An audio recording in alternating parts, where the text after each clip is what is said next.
Nabunyag sa isang Senate hearing ang umano'y paglimas ng mga anak ng isang yumaong negosyante sa kanyang milyones na nakatago sa dalawang bangko. Ang mga bangko naman ay deadma raw sa apila ng balo na ma-access ang mga account ng kanyang asawa. Ang detalye sa malateleseryeng pagdinig sa agenda report ni Sujin Kim.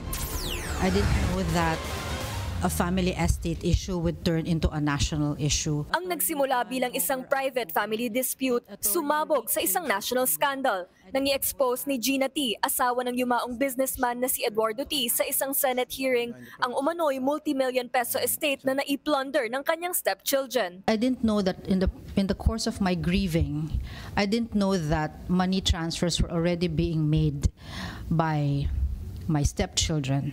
Ang mga bangko na natiling tahimik at nang enable pa umano ng mga transfer.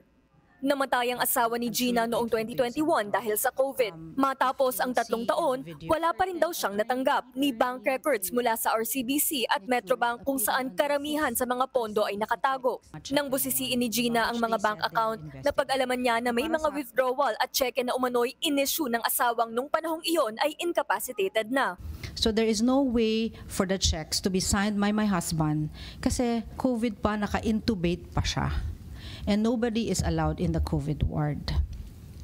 And then ang mas masakit po, Senator, as I mentioned to you during your show, was withdrawals were being made after his death.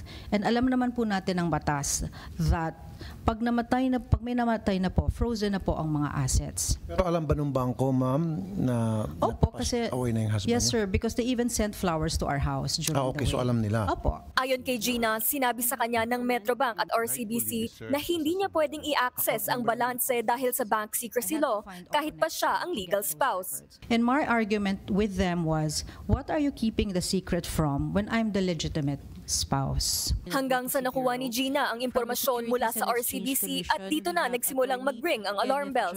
When I saw the amount, sir, I'm not sure if it's safe to share, but when I saw the amount, the balance of the 7 peso accounts, 6 figures lang po yun. And hindi po ako naniniwala na 6 figures lang yung balance ng asawa ko. Kasi that means mas marami pa akong pera sa kanya, which is impossible. My husband owns 3 companies in Surigao del Sur. We have 176 employees.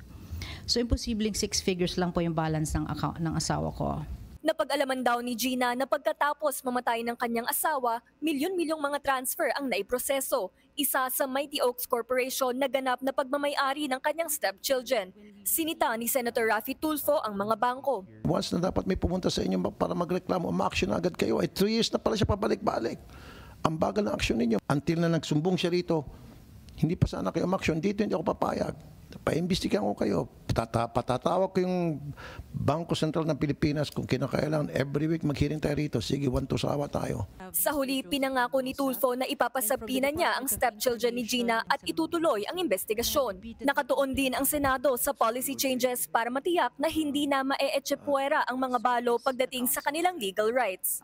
Sinubukan ng Billionaire News Channel na hinga ng pahayag ang Metrobank at RCBC. Para sa agenda, Sujin Kim, Billionaire News Channel.